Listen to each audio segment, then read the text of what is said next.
Welcome to Life Mastery Radio with Todd Allen and Jackie Bailey, the show that dives into the science of higher consciousness with inspiring topics such as abundance, intention, health, manifestation, love, and transformation. Join Todd, Jackie, and their guests of leading authors, speakers, coaches, and entrepreneurs weekly at 10 a.m. Pacific. Learn to live a peaceful life with intentional mastery. It's all right here with stories and messages to support your well-being and most evocative dreams. Now, here's your hosts, Todd and Jackie. Hey, it's another groovy day, and most of you know, but I'm going to tell you anyway, that's because I make it that way. And after our guest last week, so the minute I wake up and open my eyes, I've automatically started to think it's groovy. I no longer wait for my feet to hit the ground. It's just, I know if I wake up, it's going to be a groovy day, and that's the way it is. Things might change, things might happen, but I can always think back and say, hey, I started out groovy. All I got to do is maybe take a break, think differently, get a different perspective, and 99.9% of the time it turns around. If not, eventually it will. I just have to wait long enough.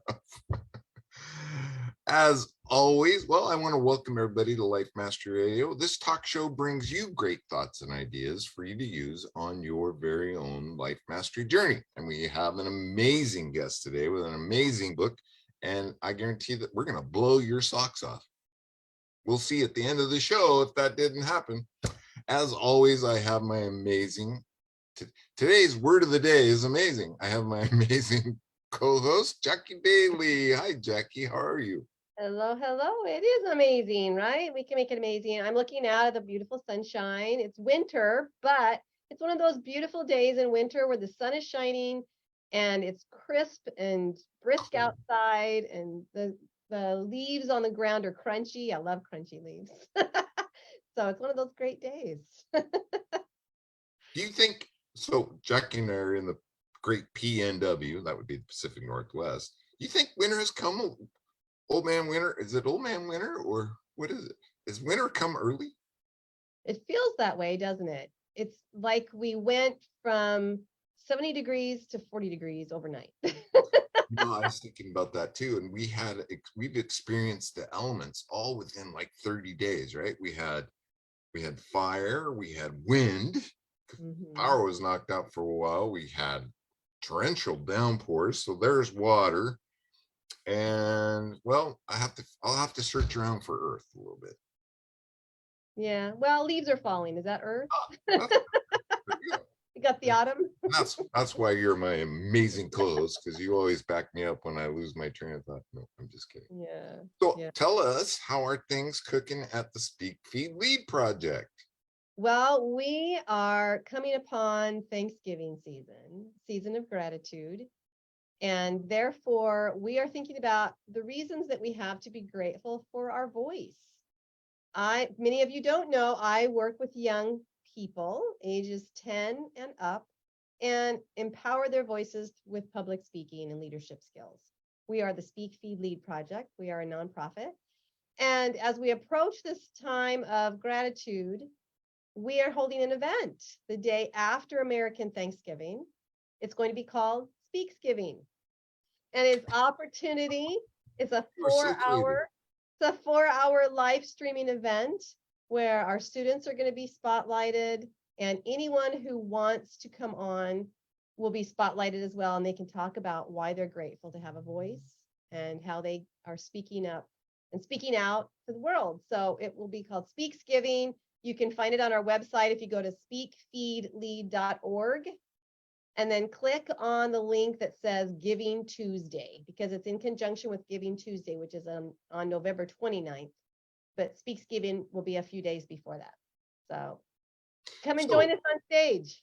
So if somebody that looks like me as a little kid shows up, you won't blow my cover, right? It's not just for little kids, but you are perfectly in that ballpark.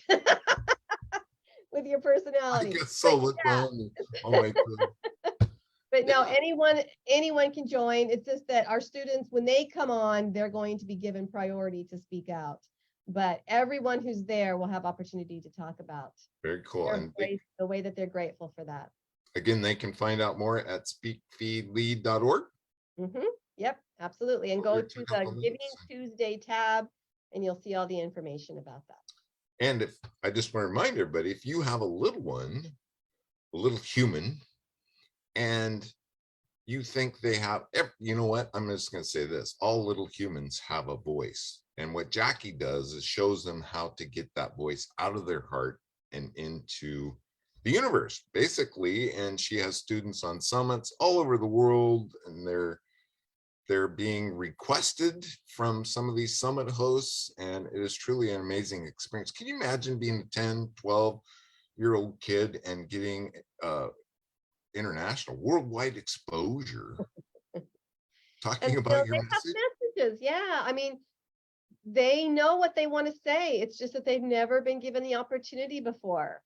And so it takes a little bit of weaseling out of them to say, hey, if this is what you want to talk about, then let's craft this in a way that's going to be really powerful for the audience. Jackie shows them how to do it, and they have it. It's already there. Yeah. They take right off, and they just, I mean, the return on investment for a younger person is, well, it will last them the rest of their life. And some of these kids I watch that Jackie showed me, I'm thinking, the first thing that comes to my mind is that kid's the next president, or he's a future president of the United States, right? I mean, he's already got a jump on how to communicate, how to express his feelings, how to express his thoughts and ideas.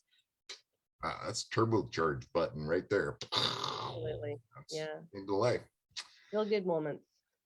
Cool. Well, I want to remind our listeners today that today's show page is at www.lifemasteryradio.net or .com, whichever one you prefer. And any links that we talk about will be right there. Jackie will write a blog post about today's show, and I'll post links to the YouTube videos, so everything is right there on Life Master Radio.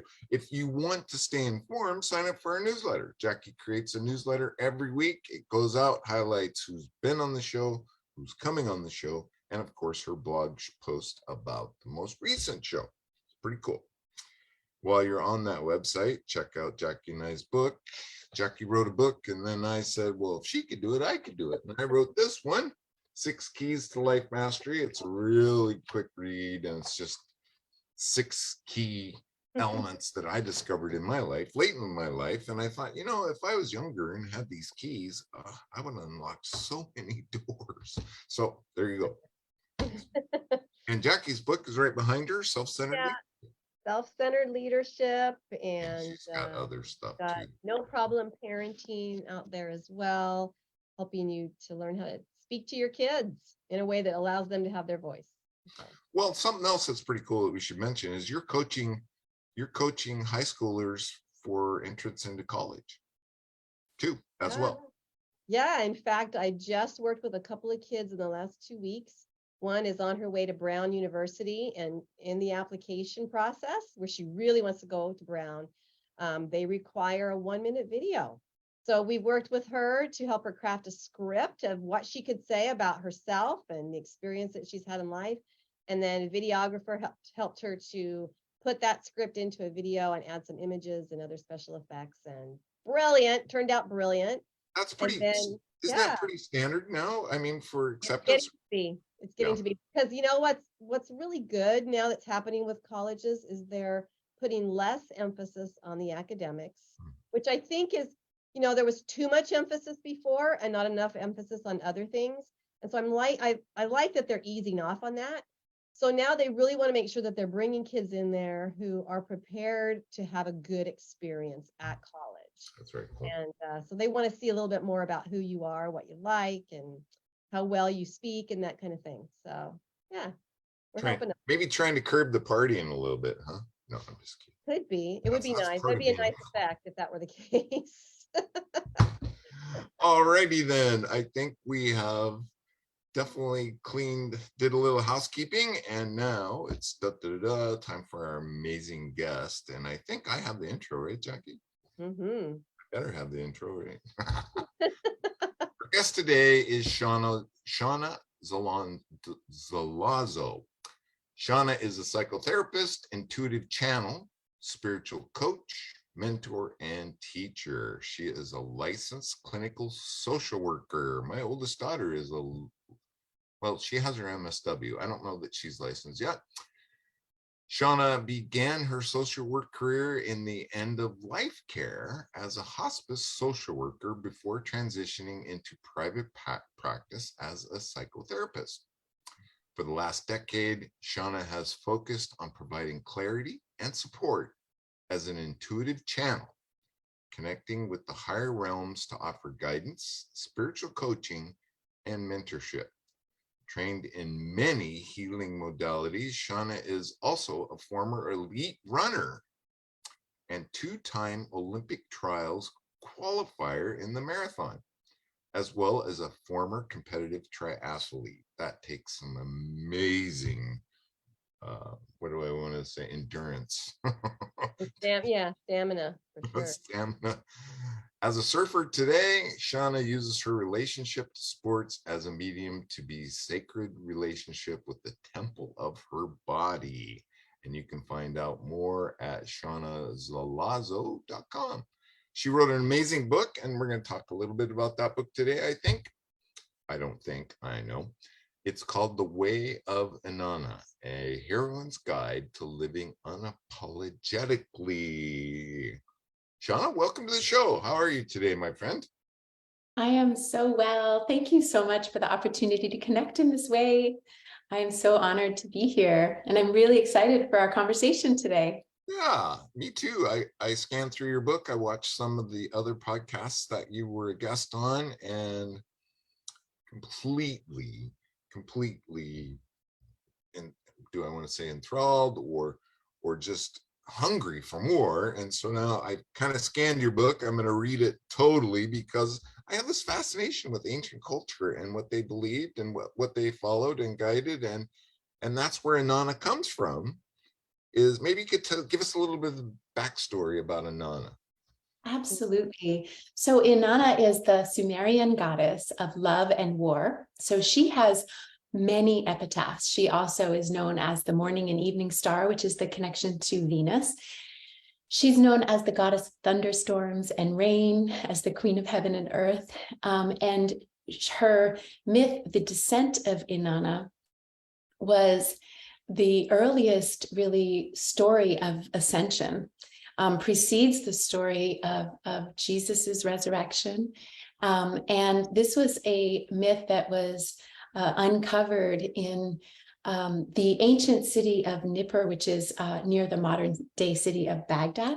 And it was written on clay tablets in cuneiform, like her other mythology, and pieced together and translated and really delivered as it was written. So it wasn't reinterpreted, it was translated. And that stands out in such a beautiful way, in the sense that we are able to read it today as it was written, without being filtered through an agenda or a different perspective. And her mythology is so profound and relatable. She is a goddess who truly insists on her physicality. So I find her a goddess who emphasizes that humanity is a doorway or a path to our divinity. So in that way, I find her a beautiful role model, and continuously offering through working with her intuitively, through connecting with her in a devotional way, and through reading her mythology, I find she gives us a path to ascension, to our highest evolutionary expression, and a path to a new way of living on the earth plane, which is really, she as the goddess of love is embodying unconditional love. And that's really the message we need right now. Right. And the divine feminine, right? So maybe you could define that for us a little bit, as far as how it relates to Inanna and what her, do I want to call it a teaching, or do we just call it a mythical understanding? You can call it whatever resonates with you. She is sort of what I would interpret as a goddess who would just say, make it your own. She doesn't like being limited. She doesn't like to be bound. And it's a way wherein, however it lands for you. And the way of Inanna is really your way. It's really the path of your own heart. And as such, whatever resonates for you, right?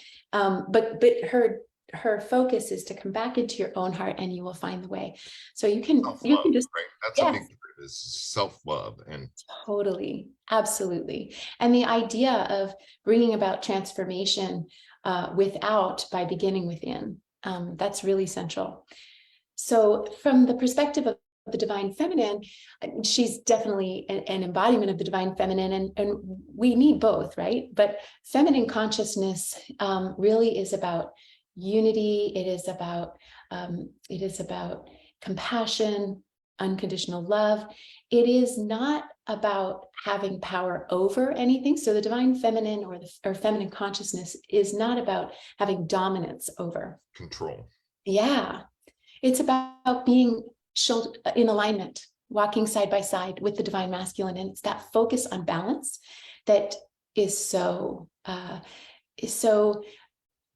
a part of Inanna's teachings. So what I like to think of the seat of feminine consciousness is in our second chakra collectively, all of us, men and women, any way in which you identify. The second chakra holds our generative capacity, which is really the seat of feminine consciousness. So it's a reminder, and Inanna emphasizes the second chakra. There's a lot of ways in which her mythology is very vocal about the sacred feminine. She describes it as her holy vulva, and being in celebration of this. This is really about womb wisdom being more about, like I said, this reminder that we are all creators. And when we remember this, yes, exactly. And when we remember this, we can create with intention, and we step into the idea of feminine consciousness as a consciousness of responsibility. And that's really what she's coming forward to remind us of, to take responsibility, to cultivate and create from a place of love. So yes. I'm a big fan of her work for all of the above reasons. Well, you have an amazing story, and maybe you could briefly get us up to date with that too, because I think this all plays together. How you were brought to Inanna. Your mother passed away, and you went through all of that, and then sexual trauma occurred like within a week or two, I think. Yeah, maybe tell us about this story a little bit. Absolutely. So the Inanna is definitely a goddess of the death mysteries, and I came in this life interested in end of life. Literally, as a little one, I was interested in near-death experiences and end of life. So, and her most well-known myth, the descent of Inanna, is one wherein she literally descends into the underworld, into the land of the unknown, from which no one can return, and goes into her death, and then ascends through faith in herself. And so in my entry into this world, it's like I remember there was something so important to me about remembering this experience with the death mysteries and learning about them to understand them as truly teachings about ascension, which kind of was, I guess, ignited in me as a little one. So when I was 19, my mother took her own life. And this was a focal point for me in the sense that it reminded me there was a deep desire in me to connect with empowerment and standing in our feminine power. And it was really the experience of my mother, this paradoxical experience wherein I saw the effects of what happens when we hold the wounding of being disempowered, and the wounding that led to her decision to take her own life certainly oriented me on my path to wanting to heal this and wanting to remind us all of ways to bring about that healing internally, which is one of the goals of this book, is to help us to heal and to heal the collective second chakra, that house, that center of creativity, and to bring back feminine consciousness in a way wherein we see it has the answer by unifying and dissolving separation consciousness. So through the experience of grief that I went through with my mother's passing, and then to your point, a week later, I experienced, and as I detailed it in the book, I experienced a sexual trauma, a rape that happened, which also felt, of course, to the 19-year-old in me, was extremely traumatizing. But in retrospect, and after I found the mythology of Inanna, I came to see that these are like, these were my initiations. She goes through in the underworld, she comes to 7 gates in the underworld, which are like the 7 levels of her initiatory process. And at each gate, she's asked to remove one of her royal garments, which is symbolic of letting go. It's symbolic of this purification process. And she created a framework for me to understand challenge. When I began to look at these experiences from the lens of initiations, I was able to move from a disempowered experience to an empowered experience. And the fact that with the experience of my mom passing, it was like a heartbreak. So it was a wound that showed up in the heart chakra that I was forced to pay attention to and bring healing to. And it took a while. And certainly this violation that occurred to me, this sexual violation, was a wound that showed up in my second chakra. So I also saw this message conveyed through that experience that was very much like Inanna's. I was encouraged to heal these 2 centers. And this is something Inanna emphasizes. She really brings attention to the fact that she is goddess of love, to the heart center, and her very overt celebration of her second chakra, of her holy vulva. This is her myths are deeply erotic and very different than we would perhaps expect. They're not shy, if you will, as a people. And this is a beautiful message for us to reclaim our sense of sensuality, sexuality, and to heal our generative center. So my personal experiences sort of, I would say, activated these 2 centers for me and made me, in essence, remember my own connection to Inanna. So when I found her a little bit later in my life, I could really see myself in her story. Yeah. And so how did you find her, though? Is she a real person that lived, whom we have records of now, or, because you referred to it a few times as mythology, is she a representation of the divine feminine and not an actual person? So what have you learned in that regard? I love that question so much, because again, it lends itself, she is all about giving ourselves permission to evolve, and her myths really speak to the plasticity of our evolutionary process, and that we can move and shift and evolve. And so you could say there's a desire on her part to be blurry in a bit of maybe deliberately. She has been described from scholars as being androgynous. And yet she really emphasizes her sense of feminine power. So there's a blurring of lines that occurs with Inanna. And so there are individuals that really resonate with the idea that the Anunnaki were individuals that came, or beings that came and were present on the earth plane. I don't touch that. I mean, she is an Anunnaki goddess. I leave that because I love the idea of it's up to you. How does she resonate for you?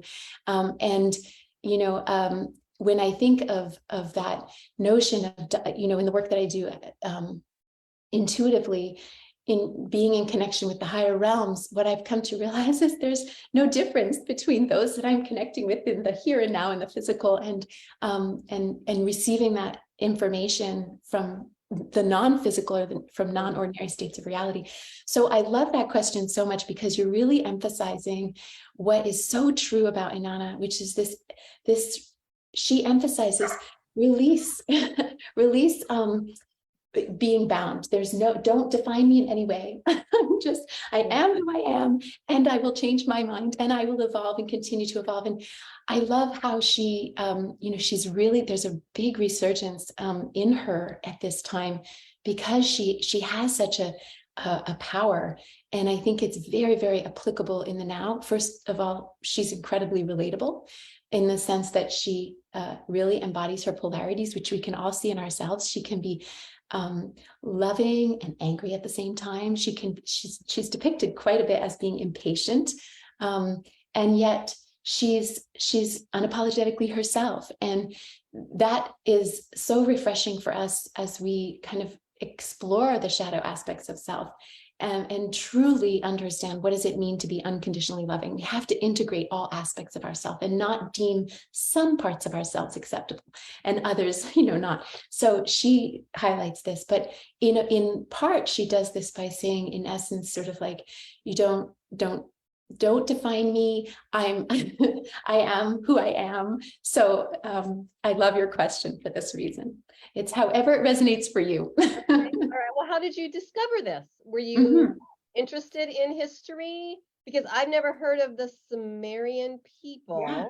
Yeah. So are they real? Are they a real civilization that existed? And you said mentioned Baghdad. So Yes. yeah. So tell me about how you found this out. Sure, absolutely. And yes, ancient Sumer is the sort of the Fertile Crescent, the cradle of civilization. And this is where we had our first writing. In fact, there is a beautiful poet, high priestess and princess named Enidwana, who was literally is known as the first author to sign her name to her work. And she is from this area, and she was a high priestess of Inanna's father, who's Nana, the moon god. So she was a high priestess of Nana, but her heart belonged to Inanna. So she has 3 long poems that were written in cuneiform and on clay tablets that reveal the beauty of Inanna. So these people were so just very, very, very deeply moved by I would say, the connection to the divine and the cosmos. And why my personal way, the way in which I discovered her, was in my deep dive into the divine feminine. I have long been connected to the desire to recover this, I want to say, empowered perspective of the feminine. Again, looking at what I saw in my mother, it felt like, she was carrying many past lives of being sort of, oppressed. You could say, yes, and being seen, she was, we're both super intuitive. So I can only, I can feel the ways that she was identified as heretical or, seen in a way that was disempowering for who she is. And that is we're ready to reclaim that. We're ready to reclaim our voice. I love the work that you're doing when you were speaking about, helping these young people gain their voice. There's nothing more important. And it's just so powerful, the work that you're doing. So thank you for doing this work as a mom to a 10-year-old. I mean, oh, bless you. But ultimately that is just what I think has always been my focus. And so when I studied the divine feminine in all her different forms, and I have worked with them intuitively, and yet it was Inanna that really led to the most profound change within me. It was in my deliberate, concentrated, focused devotion to Inanna that I saw myself finally step into a lived expression of self-love. So I hold her up for this reason, because it worked for me.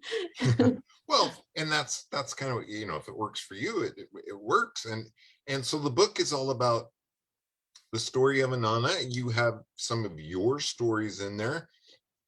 Give us an idea of what it looks like to live unapologetically. Oh, brilliant question. Okay.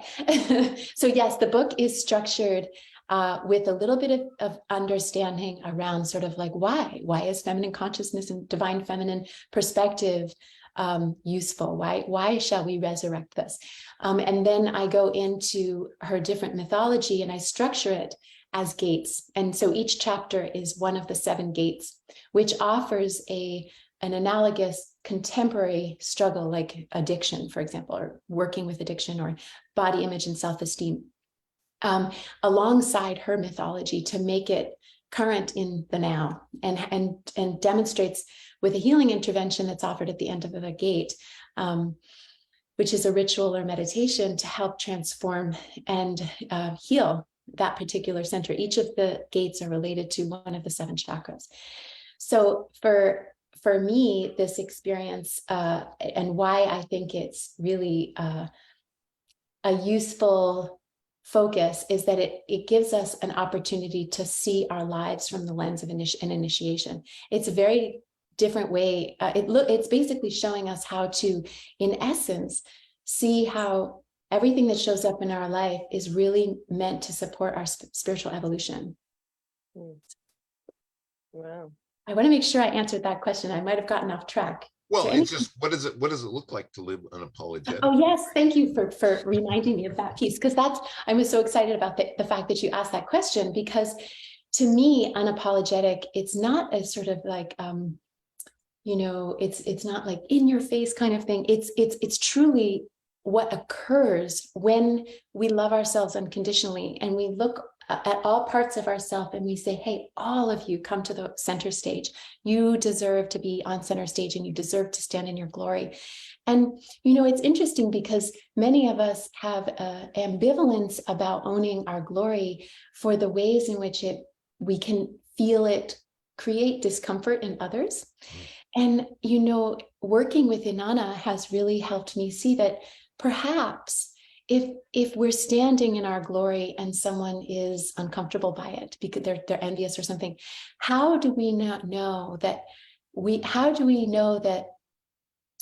there may be a way wherein triggering some of that reaction in the other is perhaps the catalyst that individual needs to follow suit, to step and move into their own self-love. So it's an opportunity for us to just truly, truly honor ourselves.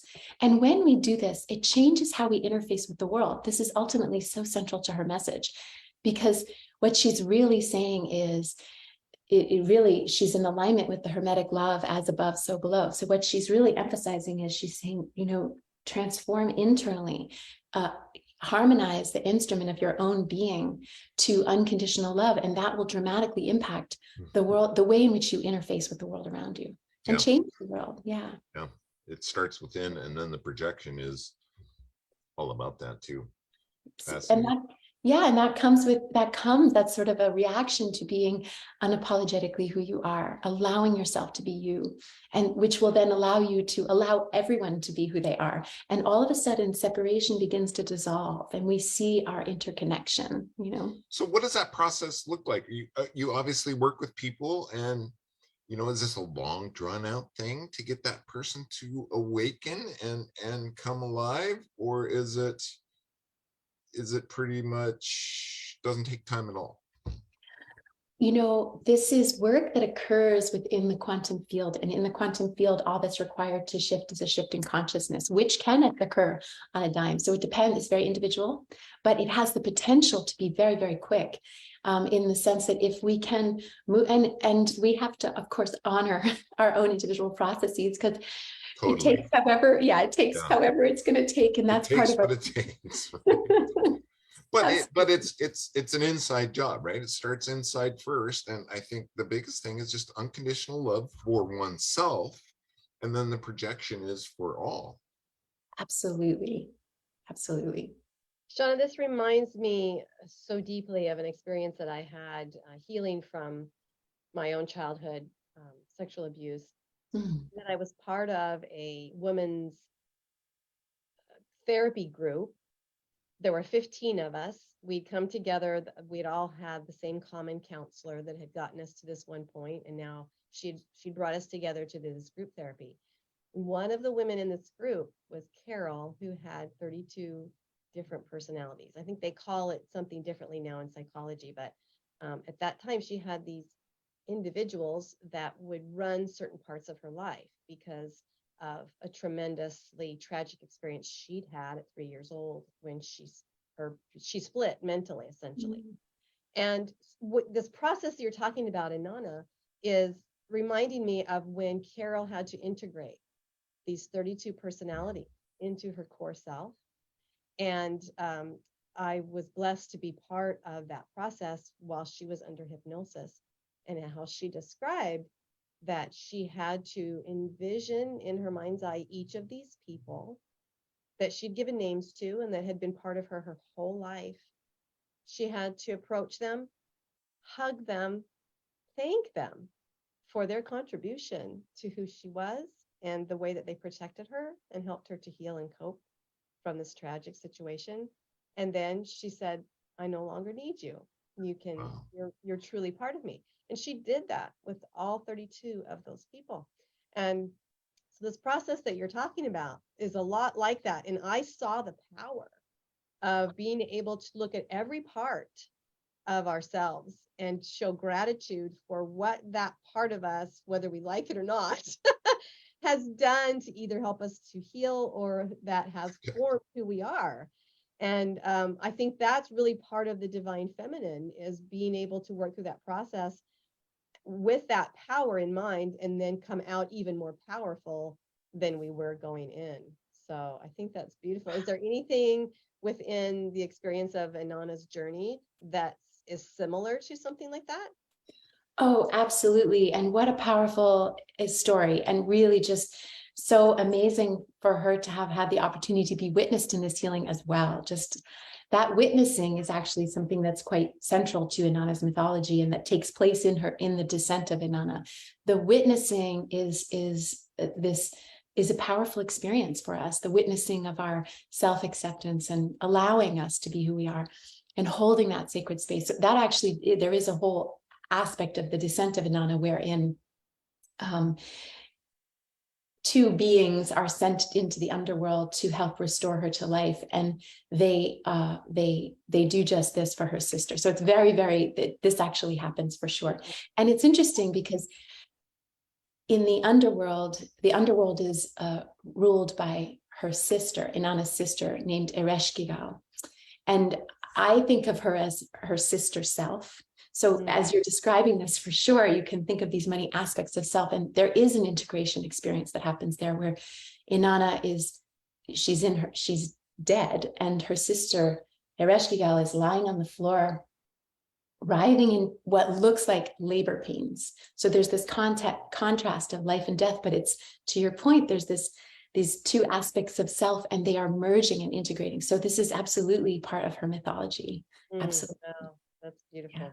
I'm reminded just by that discussion of, there's three people that are affected by anonymous giving, right? Mm-hmm. There's the person that receives, the person that gives, and most importantly, and the most effective is person that witnesses. Mm-hmm. So Absolutely. that just reminded me in that discussion. So in your book, tell us about the gates. Do you have a favorite gate? It's an amazing way you wrote this book. You have the gates of Inanna, and there is some correlation to her story, and you have stories about the gates. Is there a favorite? We don't want to let them all out. We don't want to let all the gates out. And do you have to go in order, or can you skip around? You can absolutely skip around. Great question, because she would, like I said earlier about the blurring of lines, she would definitely say, I don't move sequentially. It's whatever resonates with you. So certainly, and I think that's a really important point to make, because wherever is our deepest wounding is where we'll begin the process. So that is different for everybody. And the way that I've structured the gates, they don't move sequentially or neatly from the first, the root chakra to the crown. It's individual, right? And that's by design, because that's much more in line with her. So I would say that my favorite gate really is, there's so many, but I would say that perhaps my favorite is Gate 2, which is about healing ancestral relationships. And this is the myth. I talk about the myth Inanna and the god of wisdom. This is a myth wherein she connects with her grandfather Enki, who holds they're called the May, M-E, and they are the sacred cultures of the land, his power. And she goes through this process where she is inspired to connect with him and receive. She knows she's meant to receive these gifts, to pass them over to her people, to hand them to her people, because she's an incredible leader. And so I love this myth and the process of doing this for so many reasons, but also from the perspective of recognizing how when we access power, it is powerful to empower another, right? So the opposite of using power for our own self-aggrandizement. And that's an essential point. I think, when we think of the Atlantean times and the rise of the Atlantean civilization, for example, when it was, in its sort of most highly developed expression, we've come to understand sort of collectively that the downfall of Atlantis was through the misuse of power. So I think that today, as we're positioned to move into a new paradigm, I think this is a really important message for us collectively to understand. Let's use our power to empower each other, and to really never use it for our own self-aggrandizement or to have power over another. Right. Let's dissolve this and move into supporting one another. So I love that gate. That's kind of the motto of a shaman, right? A shaman works in the background to help others achieve and to grow, and that's all that they do. So it's interesting how that has come down. Many of the ancient thoughts and ideas, especially from the Assyrians, have been passed down, because I think Inanna shows up as, right, Venus. I think you said that in the Greek mythologies. Yes, absolutely. And you can think of that sort of alchemist energy, because Enki, her grandfather, is definitely an alchemist, and she's in deep connection with him. So that sort of in between worlds connection that you're describing, and that working behind the scenes sort of way, she is clearly connected to Enki. So there's a way that mythology highlights she has his gift, or they share gifts in a sense, Okay. So I love that. Yeah. So then back to the book.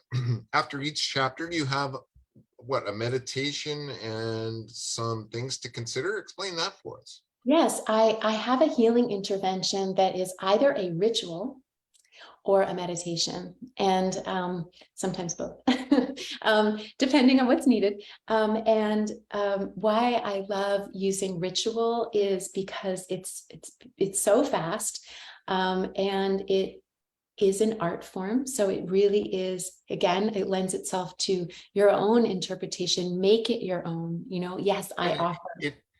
Here's what I know about rituals: is it anchors an intention, right? Isn't that absolutely right? I love that you just highlighted that, because indeed the all that's needed to really make a ritual your own is your intention and your attention, and to align it with the highest good, right? And that's it, and then create it like an art form, create the one that resonates for you. But again, because it's working in we could say the quantum field, all that's needed is a shift in consciousness. So it's quick. It can be super quick. And there's a way where you can just decide, like, from here on, things are forever changed. May it be so, kind of. You really can claim and it. So it is, right? Yes, exactly. And you might falter and you might fall back a little bit, but you always have that. You can never go back, right? Right. Totally. So let me ask you something that is sort of mechanical kind of question, because I like meditations and I like rituals, but it's hard to read from a book and then do something. So are there recordings or something like that, or do you suggest that we record our own voice talking ourselves through these meditations or rituals? Because that's kind of where I get stuck sometimes, is I read it and I really like it, but then of course I can't remember what I just read. So how do I use that meditation without having to keep one eye open to read from the book? Absolutely. It's great. That's a beautiful question. And absolutely, they are set up for you to be able to do it. Like, certainly you can record the meditation. Most of them are rituals, but with that, there's also a profound opportunity when you do record it, when you do, take your voice memo on your phone and record it. And it's not long, right? Like I said, it's not a super long process. Again, with intention, I did it in this way, because when it's done in your voice, again, why ritual is so powerful is you become the therapist, your own therapist, you become your own healer. So when you literally record it in your own voice, you are literally you are speaking your own healing into being. So it's a very profound way in which to do it. And the Way of Inanna is being recorded in audiobook too. So that that's going to be released. That'll help. Yeah, that's right. But it lends itself if you kind of glance over it and you get a sense of the ritual, and then you go do it on your own, right? That is making it your own as well, right? Like, so if you just read it and you're like, I think I remember most of the steps, it doesn't matter. Now you have internalized and has become your own. So. Well, that's awesome. That's great. And so, who is this book for? Who really needs to read this book and delve themselves deeply into it? Beautiful question. Truly, it's for anyone who is ready to move into a higher level of consciousness and reclaim their own power. And certainly there is a way in which it supports the process of reclaiming feminine consciousness. And again, this doesn't just mean that it's therefore oriented towards the feminine. It's oriented towards anyone who is desiring to experience a empowered relationship with their feminine aspect. And ultimately, as we move up the tree of life, we have to come into balance. And so this is part of anyone's process who is desiring to ascend, Well, I think for me, the most powerful, so I experienced these things in my life that brought me closer to the divine feminine and my own feminine nature, because it is part of all of us, right? One is more prominent than the other, but we all have both masculine and the feminine in us as a part of us. And I think what really anchored it for me is I read something that talked about Sophia. And that's the feminine side of God, really, as I think it's the ancient Jewish traditions believe. And they didn't really get a good sense of spirituality. A man didn't get a good sense of his spirituality until he discovered who Sophia was. I love that. I love this bringing these two aspects into alignment as being part of the process. Absolutely. Yeah, that really anchored it for me. And I don't know where it came from. Maybe I misquoted some things, but that was the understanding for me, right? Like you talked about, this is what was important for me to understand in order to come to understand who I am. Beautiful. I love that.